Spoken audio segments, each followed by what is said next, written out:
दिल्ली की राजनीति गरम है। गरम अंबेडकर जयंती से लेकर के और महावीर जयंती तक, हनुमान जयंती तक देखने को मिला है। कई जगह उपद्रव हुए हैं, कई जगह उपद्रव करने वालों को सम्मानित भी किया गया है। इन कई विषयों पर बात करने के लिए आज हमारे साथ हैं रिठाला विधानसभा से विधायक महेंद्र गोयल जी। इनसे बात करते हैं हनुमान जन्मोत्सव पर जहांगीरपुरी में जिस तरीके का नज़ारा दिल्ली की वालों को देखने को मिला, उसको लेकर के महेंद्र गोयल जी का क्या प्रतिक्रिया है, सबसे पहले इस पर जानते हैं। पहले तो मैं चैनल के सभी दर्शकों को हनुमान जयंती की, महावीर जयंती की, बाबा साहब अम्बेडकर की जयंती की मैं बहुत बहुत बधाई देता हूं और सभी से अपील करता हूं कि एक दूसरे के प्रति सौहार्द बना कर रखें। कहीं पर भी इस प्रकार के कोई उपद्रव हैं तो वो निंदनीय होते हैं। बस मैं यही कहना चाहूँगा कि जो उपद्रव करने वाले हैं वो दंडित होने चाहिए और आपस के अंदर सद्भाव बना के रहना चाहिए। एक सवाल यहाँ से शुरुआत करते हैं कि अभी कुछ दिन पहले मुख्यमंत्री अरविंद केजरीवाल के ऊपर भारतीय जनता पार्टी के कुछ कार्यकर्ता हमला किए हुए थे। घर गेट पर भगवा रंग से कलर कर दिया था और भी कई सारी चीज़ें हुई थी जो हमारे दर्शक जानते हैं।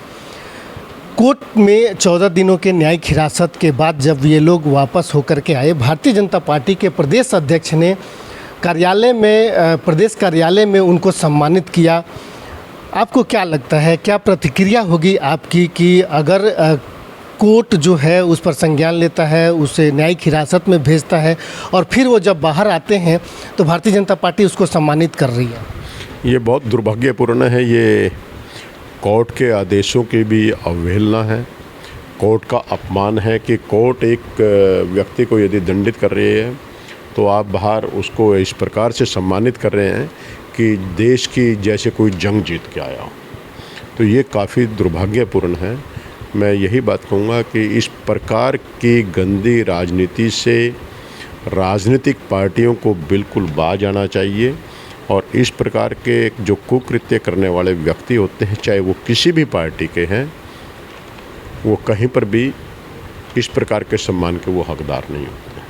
देखिए, क्या आपको ऐसा नहीं लग रहा है कि अगर इस तरह की जो घटनाएं हो रही हैं, अगर कोई व्यक्ति किसी गैर कानूनी मामले में या अपराध के मामले में अगर उसको घसीटा जा रहा है, वो कोर्ट जाता है, उस पर केस चल रहा है और जब उसको सम्मानित किया जाएगा तो एक अप्रत्यक्ष रूप से उनको बढ़ावा दिया जाना, या फिर जो अलग अलग जो संगठन हैं, वो चाहे भगत सेना हो या बजरंग दल हो या दूसरे जो दल हैं, इन लोगों में एक अलग तरीके के जो लोग, जिनको हम आपराधिक प्रवृत्ति के लोग भी कह सकते हैं, उनका इन संगठनों में जो है उनकी संख्या बढ़ेगी, उनकी रुचि बढ़ेगी। देखिए, मैं किसी संगठन का कहीं पर कोई नाम नहीं लेना चाहता। मैं सिर्फ एक ही बात कहना चाहूँगा कि इस प्रकार की घटनाएँ देश के लिए विघटनकारी स्थितियाँ पैदा करती हैं।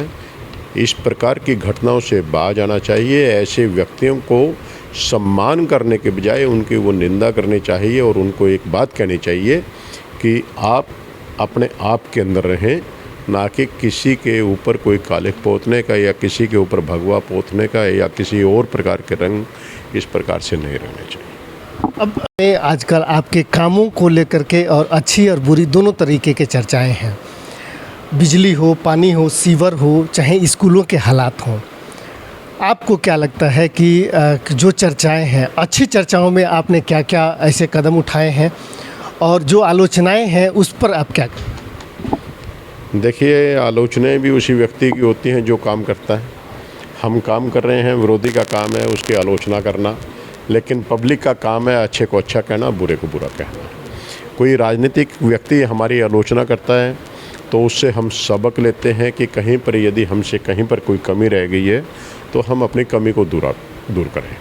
और जब पब्लिक आपकी पीठ थपथपाती है, आपने स्कूलों के बारे में अच्छा काम किया, आप हमारे क्षेत्र के अंदर पानी देकर आए, आपने हमारे यहाँ पर सीवर लाइन डाली, आप हमारे यहाँ पर सड़कें बना रहे हैं, आप हमारे यहाँ पर सामुदायिक भवन बना रहे हैं, आप हमारे यहाँ मोहल्ला क्लिनिक बना रहे हैं, आप हमारे यहाँ हॉस्पिटल बना रहे हैं, और जब वो आशीर्वाद देते हैं, पीठ थपथपाते हैं तो बहुत अच्छा लगता है और रात को सुकून की नींद आती है। स्कूलों में जो एडमिशन को लेकर के आजकल बहुत गहमा गहमी है, लोग परेशान भी दिख रहे हैं। विधानसभा के अंदर जो दिल्ली सरकार के स्कूल हैं उनकी क्या स्थिति है, कितना बदलाव हुआ है और वहाँ एडमिशन को लेकर के जो लोग परेशान हैं उनके लिए क्या व्यवस्था है?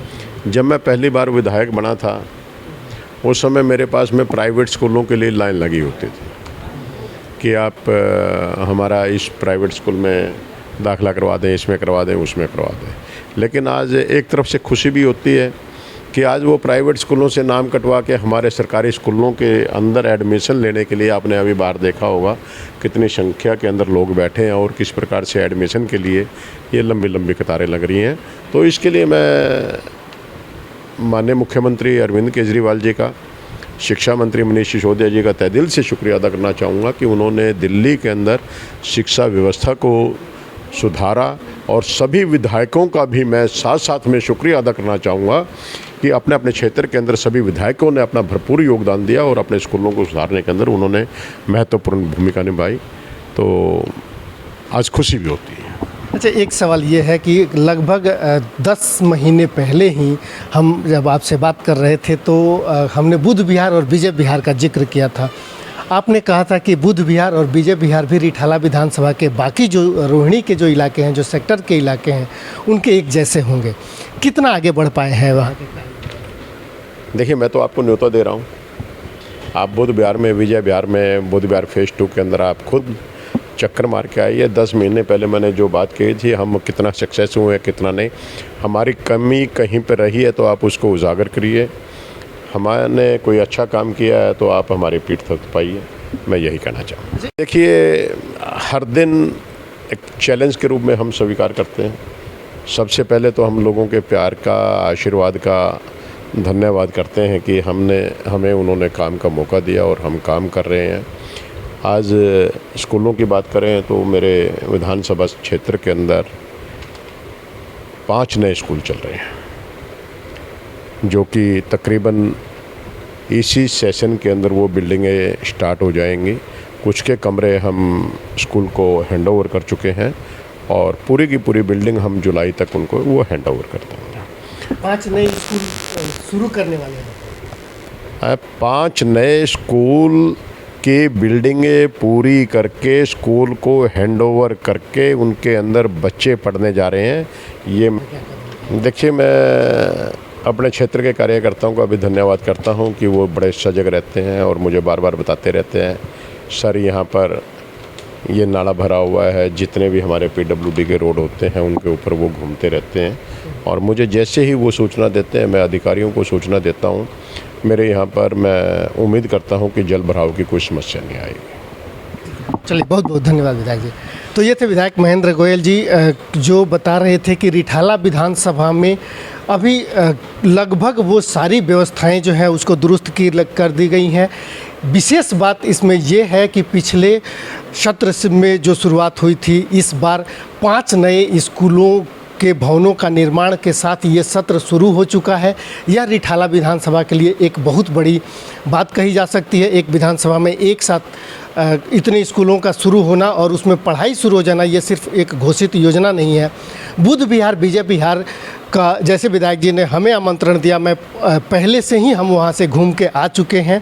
बुध विहार, विजय विहार में लगातार बहुत तेज़ी से जो काम है वो चल रहे हैं और हमारी नज़र इस बात पर ज़रूर बनी ही रहेगी और रहती है कि विधायक जी ने जो 10 महीने पहले वादा किया था कि रोहिणी के जो बाकी सेक्टर्स हैं उसके बराबर बुध विहार और विजय विहार में काम करके दिखाएंगे। और निश्चित रूप से अभी मैं आपको ये आश्वस्त करता हूँ कि हम इस पर नज़र बनाए हैं और उस दिशा में विधायक जी ज़रूर आगे बढ़ रहे हैं।